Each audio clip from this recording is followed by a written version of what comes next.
Alright guys, this is going to be a video of a common noise that I was hearing on my JL with a ticking on the front end, specifically when I turned.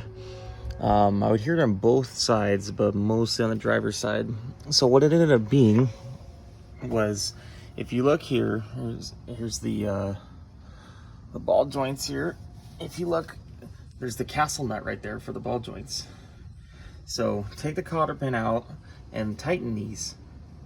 So the top one was good, it was tight, it was fine. The bottom one was barely even on there. It was almost like it was tightened by hand, and then someone put a cotter pin through it.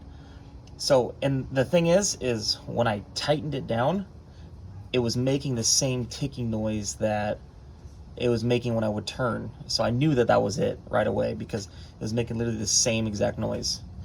So guys, before you go and you think your ball joints are going out or something, or you go take it to the dealership and they hold on to it for a week, just you don't even need to jack the Jeep up really, but I did it, just makes it a little bit easier. But take the cotter pin out and then tighten that. It's a 22, that's the size for the wrench. It's a 22, tighten it, and it should fix the issue.